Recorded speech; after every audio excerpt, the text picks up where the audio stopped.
This is an intro. Who needs an intro? I don't need an intro. This is just a vape show. It's just a vape show. Vape show. This is an intro. Who needs an intro? I don't need an intro. This is just a vape show. It's just a vape show. Vape show. YouTube, what is up? I'm your homeboy Josh, back at you, and today we're going to take a look at the Tarot Pro from Vaporesso. Another device I had a chance to futz around with a bit while I was in Greenville, and this one's pretty neat, I gotta say. There's some really interesting features about this device. Plus, it looks freaking awesome. To be honest with you, when they told me they were sending it to me, I started crossing my fingers and I was like, please send the yellow one, please send the yellow one, please send the yellow one. I didn't ask specifically, I never do, but I really wanted the yellow one because it comes in a few different color variations, and the only one that I really like is the yellow one. I love the look of this thing, man. This thing looks so friggin' cool. I mean, it's just a sleek looking device. It's got weight as well.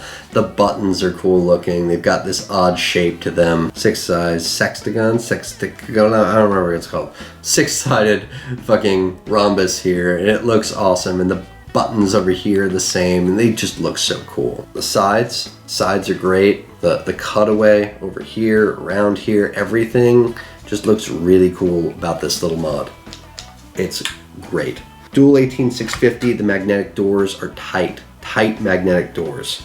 It's not easy to get it open every time. It's got a little cutaway, but it's got some weight to the magnets. It's nice. Inside, it's as clean as any mass-produced device. It looks good inside. I'm happy with that. It says Tarot Pro Vaporesso on the sides. It's got a little USB port for updates, I'm sure. Probably not for charging since it's dual 18650. Goes to 160 watts in power mode, which is plenty for most people. For most of my builds, probably fine. What's really cool is how the wattage mode works. It's a smart wattage mode. Check this out. Check atomizer, right? And then it comes in at 5 watts. Nothing on here. Watch this shit. Take the Arimi. Fuck the Arimi. But take the Arimi, for example. Screw it on down here, right? New load, old load. Like new device, old device, right? Is it a new atomizer? Yes. Automatically goes to 35 watts for a 0.5 ohm coil. Maybe at 4.5 volts is what it automatically puts it to. 35 watts. It's a nice round number, right? Cool. Check this one out. Take off the device, check atomizer, 5 watts, right? Okay. We'll put on the Cloud Chaser's sub-ohm tank. Automatically goes to 50 watts for a 0.2 ohm coil. Now that I have some disagreements with, because it's only at 3.3 volts or so, it really should optimize it to go higher. It shouldn't go to 140, of course, but it should, if you ask me, put it at something like 85, 90 watts automatically. That would be more ideal. That's where you should place a 0.2 ohm coil, honestly.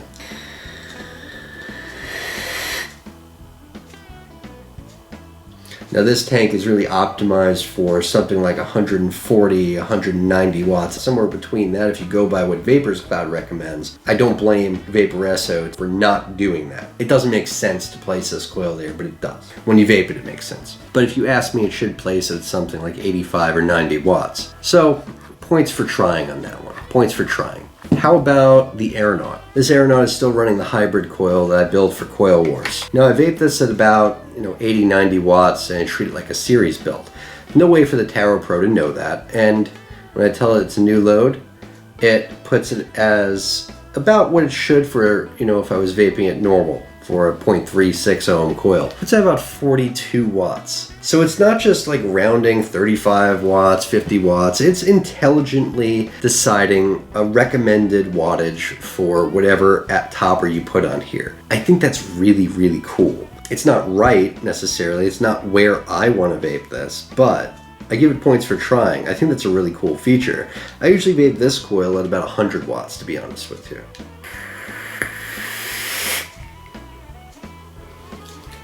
But that's because I like to push that coil a bit, because I know it can handle it. But I love that this device tries to do that. I think that's really smart. It's really intelligent. I like that it's putting it within a safe wattage automatically. Like that 0.5 ohm coil, putting it at about 35 watts. That makes sense. That's intelligent. So there should be some tweaking to how it's intelligently doing this. Like maybe always put it to 4.2 volts is what I would recommend. And then people can bring it up or bring it down from there, because there's not really a whole lot of science to that, honestly. Like, it kind of randomly assigned that. Maybe the max it will assign is, I bet the max it will assign is 0.5 ohms.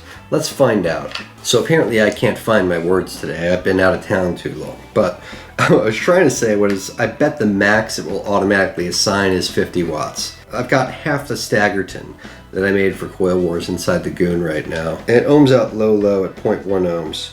Okay, at 0.1 ohms it'll assign 80 watts. Okay, which is, 3 volts. So it's conservative in its estimates, but it's intelligent. And it gave that an 80 watt sort of estimate. Now this coil I will actually vape at more like, I'll vape this coil more like 150 watts. That's about 4.2 volts. I mean, it's not perfect, but I think it's just erring on the side of caution.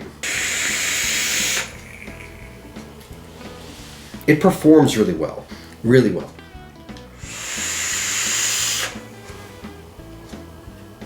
Let's compare 150 watts to 150 watts on the Axis. Battery life is really good.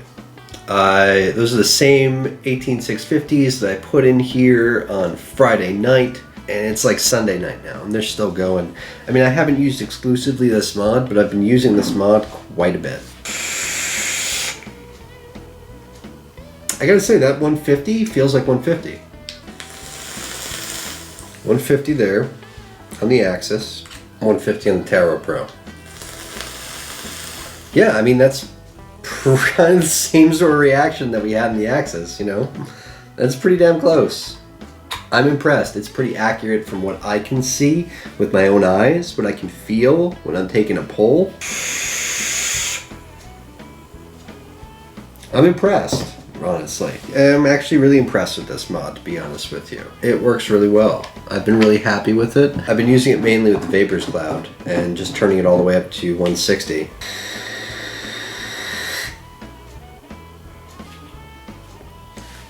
Battery life is good.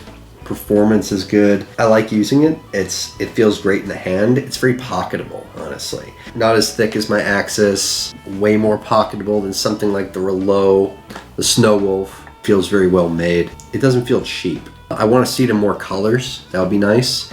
It would also be great if they could take the lean out of it. One thing that kind of irks me about it is every topper that I've put down on it has a slight lean toward the side, an ever so slight lean. That would be nice if they could take that out. But other than that, I like it a lot. I really do. It's a fun little device. I haven't messed with the other functions. I don't care about temp control ever.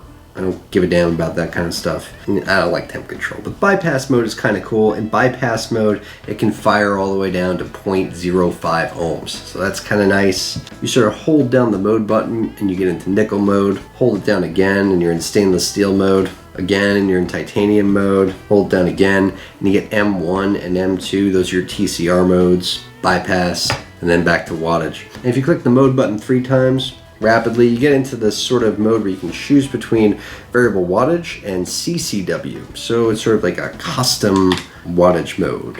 Select CCW, hold your finger down on it, and you get this kind of graph where you can sort of adjust your ramp up.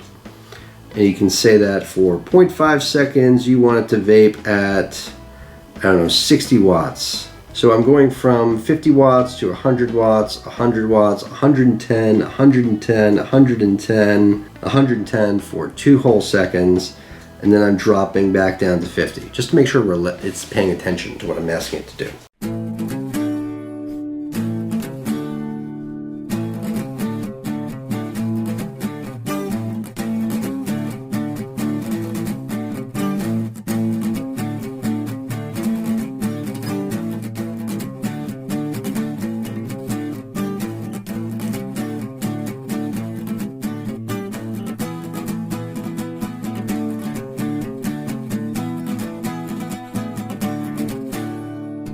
I gotta hold on for a whole 5 seconds. There we go.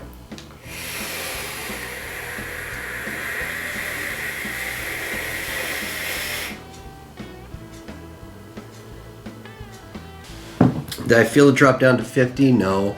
I felt it kick from 60 to 100. But I honestly don't feel like I'd play with that too much, honestly. But I mean, it's fun that you can customize your vape in that way, I suppose. Back to variable wattage, because I don't honestly feel like I'll ever have the need to leave VW mode in this device. It works fantastic in variable wattage mode. It's one of the best, most accurate dual 18650 mods that I've ever used. I'm a simple kind of guy, simple kind of vapor when it comes to mods. I don't ask for much. I ask for variable wattage up to 200 watts ideally, and I want it to be somewhat accurate. I don't want to feel it jumping all over the place. I don't want to feel the buck and the boost. I don't want to feel the pulse width modulation in action. I don't want to feel it. I don't want to fuck with temperature control, and I don't want to fuck with customizing the range of my wattage that much. I want it to be accurate somewhat. It doesn't have to be perfectly accurate in my book. It helps if it is. It's nice, especially when I can compare it to a DNA 200, which I know is pretty damn accurate, and the performance is just as good as a DNA 200 at those respective levels. As long as it works well with that, that's all I really care about. This does that. It does it well. It does it stylishly, and I love that smart calibration of the wattage. It's probably erring on the side of caution and doesn't want anyone burning their face off. I would put more faith in it. I would say that it should auto-calibrate a little bit more. It may just always calibrate at 4.2 volts. If I was designing a mod that I had an intelligent chip that did that, it would just always calibrate at 4.2 volts. I think that would be awesome. But other than that, I like this device. It's fun, and I plan on using it quite a bit. Anyway, till next time, I'm your homeboy Josh. Vape on, vapors.